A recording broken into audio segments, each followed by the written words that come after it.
After 50 plus hours of Devas of Creation, it's clear that this is an MMORPG experience inspired by popular action combat games like New World and even Elder Scrolls Online. With 15-player servers, it maintains a small, intimate scope, works well for the Roblox platform where familiarity can be a key for engaging players. To start with the gameplay real quick. Questing is the backbone here when it comes to Devas Creation, with a blend of main and side quests driving the experience.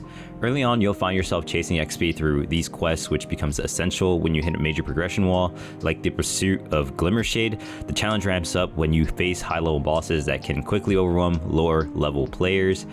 For many, this moment feels like a grind with boring quest designs, though there are some standout challenges like the spider fight in the Elder Forest that offer more depth. Although it's not really enough to keep the player enticed at times for long periods of time. The game's business model, while polished, treads into predatory waters with loot boxes, battle passes, and pay for convenience features. Some aspects like the collect all pass and quest slots expansion feel essential due to the slow and inconvenient base mechanics that they decided to implement, which almost forces you to buy into those features.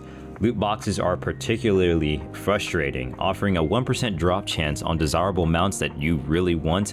Definitely not worth the gamble here, I'm not gonna lie.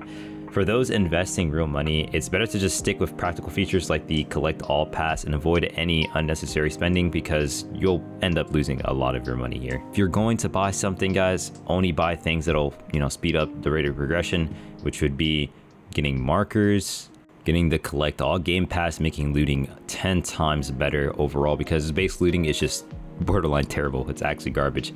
I hope they come back to it and actually make it a little bit better, but yeah, right now it's pretty bad. Other game products that I would suggest you buying if you're going to buy any of these would be inventory sizes, although you don't really need to do that because you could just buy inventory slots with just essence, which is the in-game currency, which is very easy to farm once you get to mid-game to end-game. So don't worry too much, you'll get your inventory slots as time progresses. The combat and progression. Combat and mob farming are pretty enjoyable in this game, especially when grouped with friends. That said, progression can slow down to a crawl at times, and the quest system doesn't do much to alleviate that grind at all. Quest expansions can help, so you can get multiple quests at the same time, but if you're mainly farming, it's not a huge game changer. So I'd honestly just stick to mob farming if you want all your XP. Mob farming is the tried and true way to grind XP in this game. You can ask anyone who's level 50, anyone who's level 40, or anyone who's pretty much made it to the end game. XP in the side quests aren't really good at all. You'll get mostly of your XP just from killing mobs. Now, Devas Of Creation does present a solid foundation with polished gameplay and a bright future if the devs can expand on the content and tweak monetization. While it's not a blatant cash grab, there are elements that raise concerns for players and people like me, especially those sensitive to pay-to-win mechanics. For now, the game offers a fun time and, just new unique experience and moments, but I'd recommend spending your money wisely on this game and staying clear away from loot boxes altogether. You don't need to buy or shill in any of your cash for any of those loot boxes, because they are just, enough said. Don't do the loot boxes, guys. Be free to play as much as possible. Now, on my 2 to point scale, I rate this game a solid 8 out of 10 for Roblox standards. This is a really good game on Roblox if you're trying to get into an MMORPG. It also introduces people who have bad hardware are able to play these types of games, because most MMORPGs nowadays are very demanding in hardware.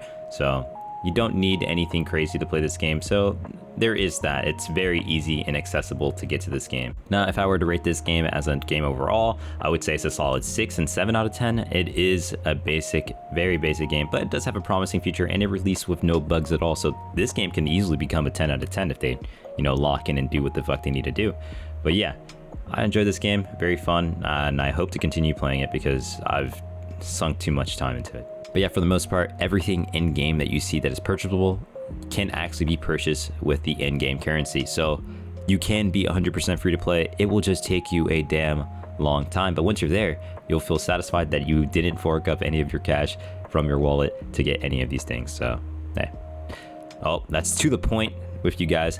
So I'm going to end this video off and you guys take care. If you guys want to see more videos where I do to the points to other games or for other games on and off the Roblox platform, then just let me down in the comments below and I'll be sure to do that.